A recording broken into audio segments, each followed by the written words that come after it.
La conferencia de ahora es un tema difícil, es no solamente difícil para los cuidadores, sino también para nosotros los médicos, y les voy a explicar por qué. A veces es un poco difícil de abordar, a veces hay un poco de resistencia por parte de todos como sociedad, no digo que solamente por parte de los pacientes y la familia, sino en toda nuestra sociedad, hablar de la muerte, hablar del final de la vida, hablar del final. Entonces, la idea es tocarles este tema, aclararles dudas, despejar dudas y pues darle la apropiada educación para que se puedan tomar esas decisiones de vida difíciles en los pacientes que tienen demencia terminal.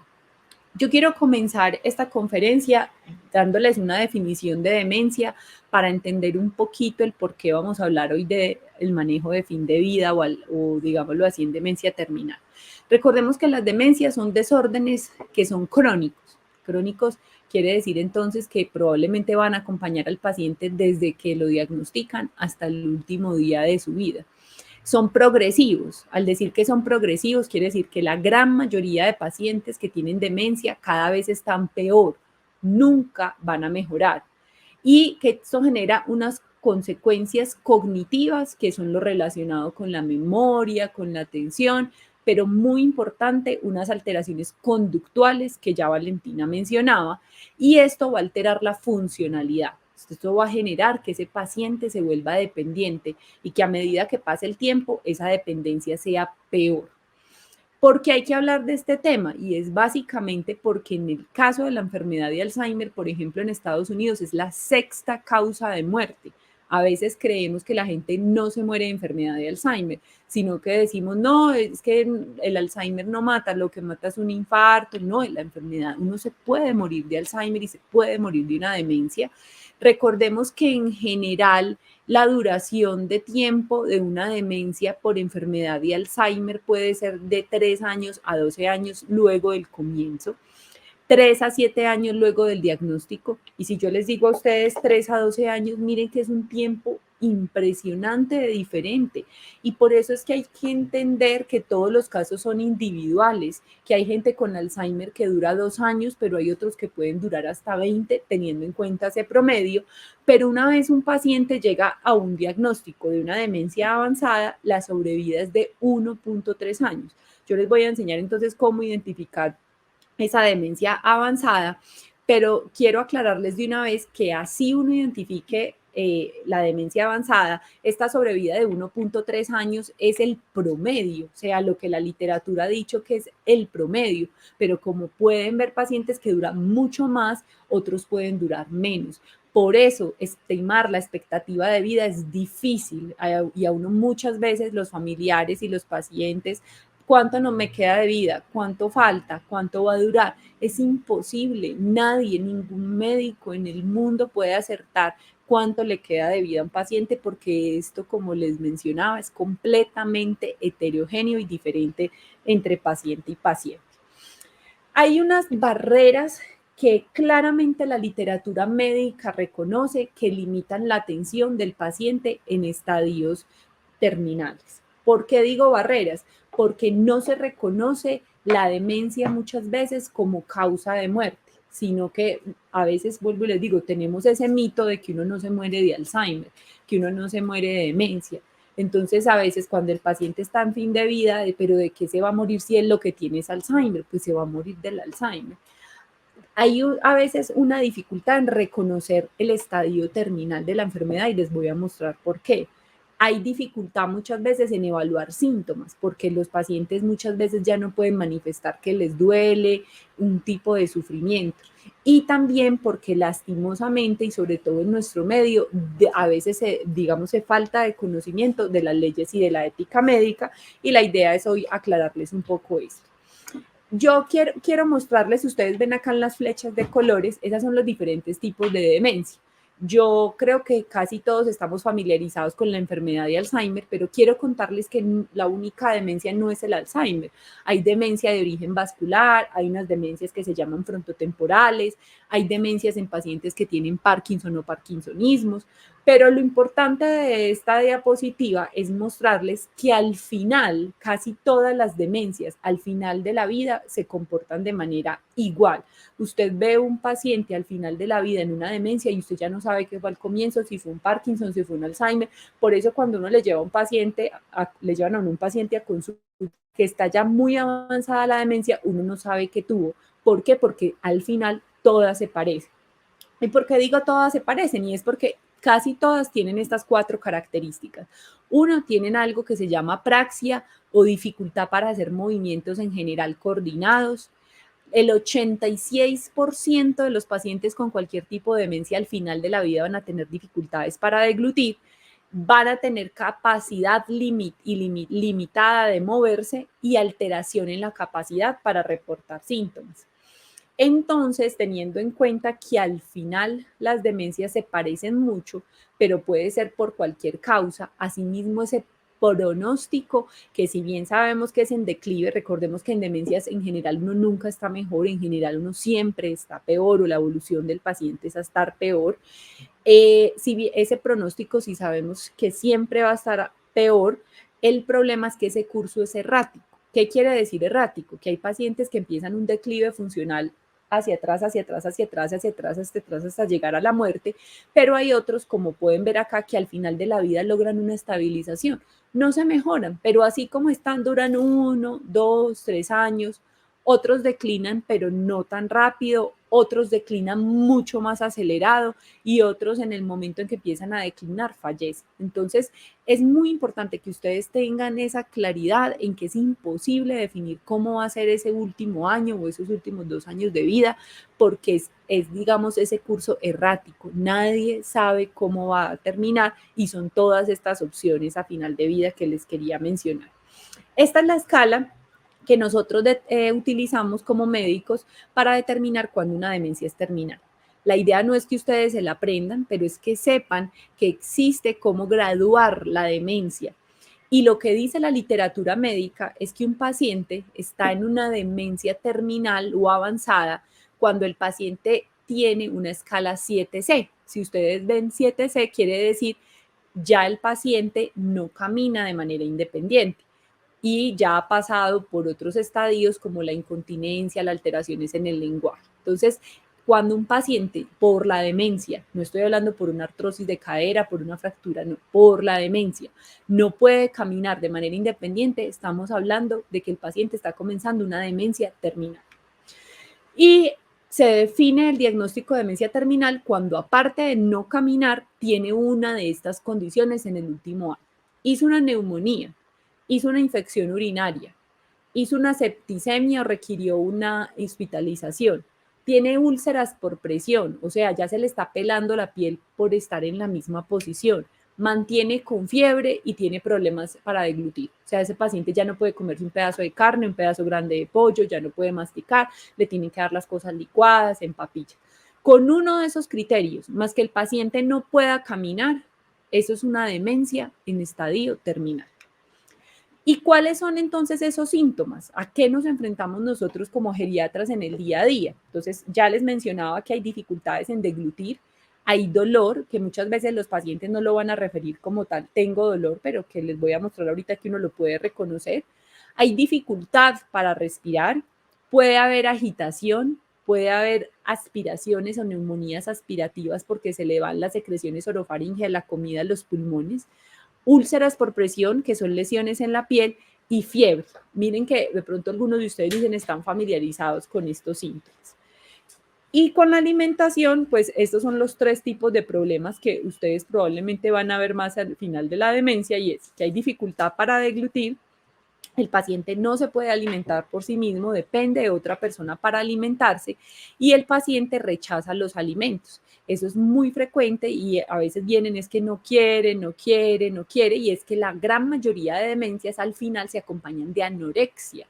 La gente no tiene hambre y a veces la familia le pregunta a uno, doctora, es que me da miedo que se muera de hambre mi mamá, mi papá, y lo primero que yo les digo, no se van a morir de hambre, porque ellos hambre no sienten. Si un paciente rechaza la comida es porque no tiene hambre. Uno siempre que tiene hambre acepta la vía oral.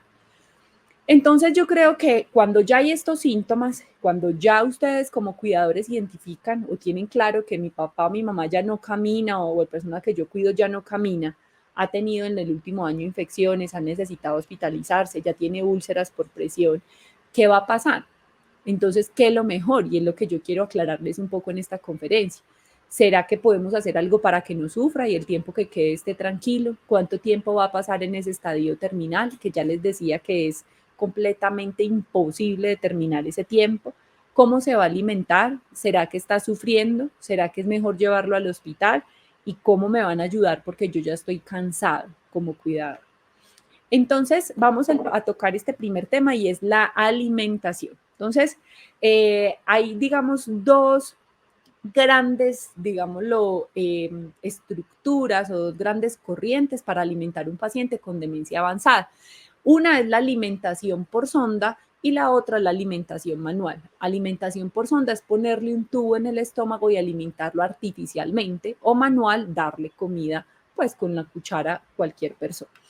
Entonces, yo les voy a comentar cuál ha sido la historia de esto en la medicina y cuáles son las conclusiones. En 1999 se mostraba que, miren, un tercio, 30% más de los pacientes que vivían en hogar geriátrico con demencia tenían gastrostomía. Luego de eso se vino aumentando el número de colocación de gastrostomías. Les repito, la gastrostomía es la sonda por medio de la cual se alimenta artificialmente una persona por el estómago. Y en ese momento, estoy hablando hace 20 años atrás, se creía que las sondas iban a prolongarle la vida al paciente, iban a disminuir el riesgo de que se broncoaspiraran o que hicieran una neumonía y que iban a estar mejor nutricionalmente. Pero, oh sorpresa, hacia el año 2009 vienen una cantidad de publicaciones científicas y dicen eso es falso. Las ondas de alimentación en pacientes con demencia no prolongan la vida, no le mejora la calidad de vida al paciente, no los nutren adecuadamente y no disminuye el riesgo de que hagan úlceras por presión. Y todo lo contrario, puede empeorar la calidad de vida, puede darle sufrimiento y puede estar asociado con mayor ingresos a urgencias y complicaciones. Entonces, cuando sale esto en el 2009, para todos los médicos fue una alarma, se encendieron las alarmas de qué estamos haciendo, lo que estamos haciendo no es correcto y pues tienen que empezar a salir publicaciones. La Sociedad de Geriatras de Estados Unidos, la Academia de Hospicios y de Medicina Paliativa Americana y todas las guías a nivel mundial empiezan una campaña en contra de la gastrostomía. Ojo, porque estoy hablando acá en un tubo para alimentar artificialmente a una persona en demencia terminal. No estoy hablando de un paciente de 20 años que se fracturó el cráneo en un accidente de una moto o en una persona de 70 años que apenas está empezando un Parkinson o en una persona de 60 años con un cáncer de esófago. Yo no estoy hablando de eso, estoy hablando de un paciente con demencia que ya está al final de la vida. Entonces viene una cantidad de campañas de decir, venga, lo que estábamos haciendo de poner gastrostomías, eso está haciendo sufrir a la gente. Eso fue un error grave y nos vamos a ir en una campaña, todas las sociedades científicas en contra de la gastrostomía y una campaña de alimentación confortable. ¿Qué es alimentación confortable? Como su nombre lo dice, es una alimentación que le da confort al paciente a la hora que el paciente quiera, la cantidad que el paciente quiera y cuando quiera. Quiere decir que una alimentación de confort puede ser que el paciente solo coma una vez cada 2 días.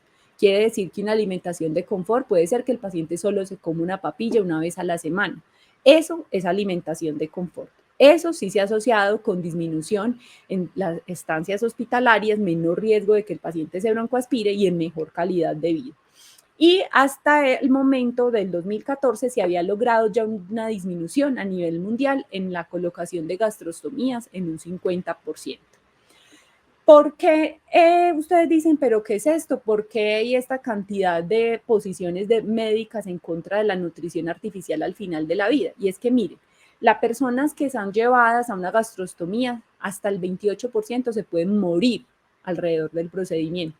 Y el 64% de las personas que usted le pone una gastrostomía o una sonda de nutrición artificial en demencia están muertas al año, más de la mitad.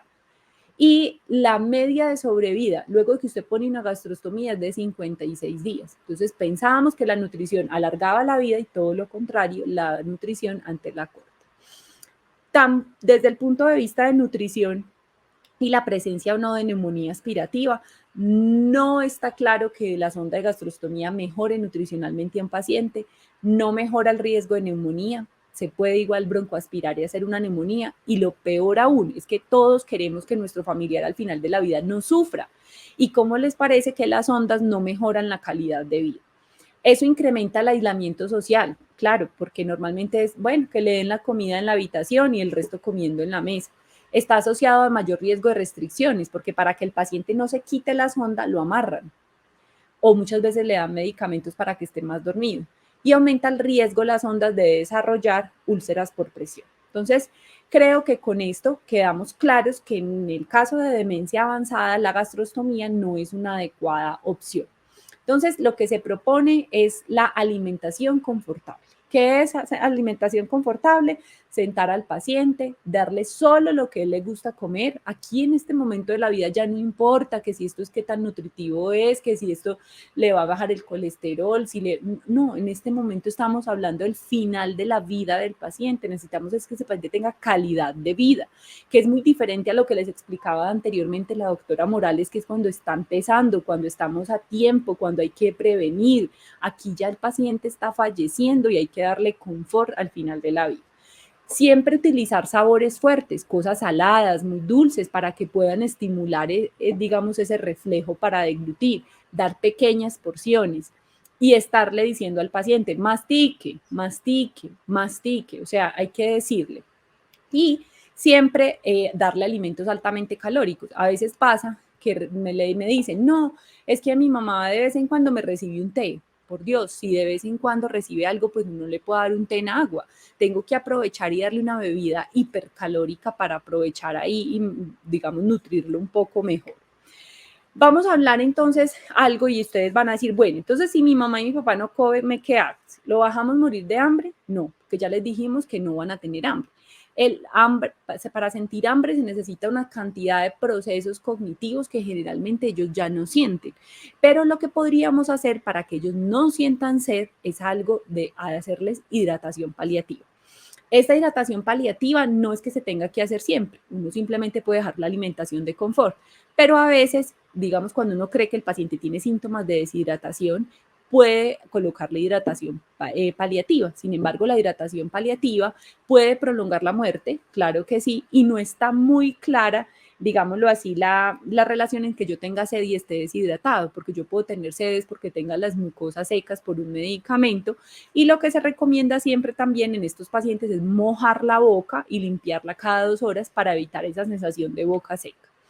Creo que ya quedó claro entonces lo de nutrición. Vamos a hablar entonces ahorita de otros 2 síntomas. ¿Qué hago si mi mamá o mi papá tienen demencia al final de la vida y hacen fiebre o hacen una neumonía aspirativa?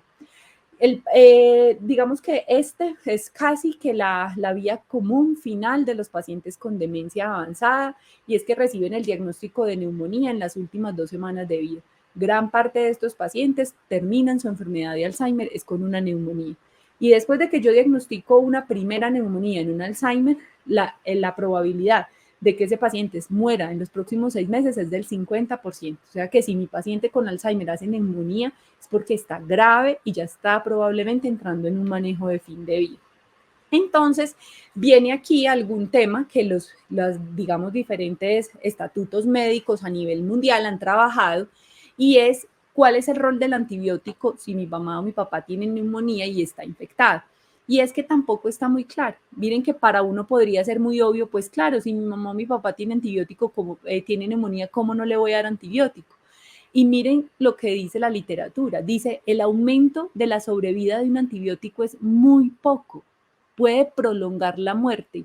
Al parecer, a veces tampoco controla la fiebre y los síntomas, aumenta la carga del tratamiento, pueden salir gérmenes resistentes. Entonces, por eso siempre el uso de antibiótico en demencia avanzada debe ser considerado con cuidado y no siempre porque mi mamá o mi papá tenga fiebre, eso significa que tenga que recibir antibiótico. A veces lo mejor es no utilizarlo. Obviamente ustedes como familia nunca van a tomar una decisión de estas. Esta decisión debe ser acompañada por su médico tratante. Y el último punto es dolor. Entonces uno dice, pero yo cómo sé si mi mamá o mi papá tienen dolor si ellos ya no hablan, si ellos ya no se quejan. Entonces, ¿cómo yo sé que un adulto mayor pueda tener dolor? Uno, cambios en el patrón de sueño. O sea, toda la vida mi familiar dormía de 10 de la noche a 6 de la mañana y súbitamente empezó a dormir solo 1 hora. Después de eso ya no se sonríe con los nietos, ni con la enfermera, ni habla. Está llorando en el día. La expresión es distorsionada, no está feliz, no está plácido, tiene las cejas completamente arrugadas, la persona está en flexión, está parpadeando rápidamente. Esos son comportamientos que pueden en algún momento mostrar que el paciente tenga dolor. Y nosotros, los médicos, utilizamos una escala que se llama el Pain-Aid. No es para que se la aprendan, obviamente, pero quiero mostrarles un poquito qué es lo que nosotros evaluamos, y nosotros evaluamos acá si la respiración es ruidosa, si el paciente empieza a respirar como rápido, si el paciente gime, si está llamando todo el tiempo, si hace muecas de disgusto, de dolor, si el lenguaje corporal es completamente encogido, flexionado, que no es posible aliviarle el dolor. En esos momentos hay que pensar en que nuestro paciente pueda tener dolor.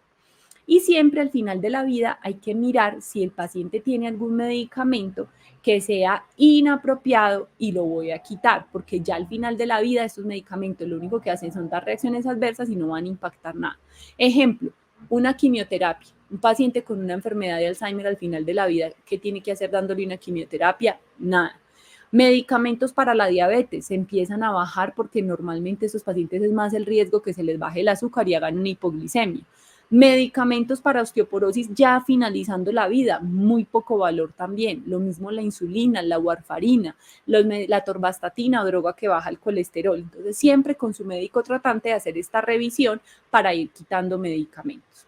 Y vamos a hablar algo acá que es muy importante, que no debería uno tocarlo en el tema de fin de vida, sino que esto lo debemos hablar todos los seres humanos en cualquier momento de la vida, siempre y cuando seamos más posiblemente mayores de edad, y que debemos hablar con claridad frente a nuestra familia, nuestros hijos, nuestros familiares, y es la voluntad anticipada.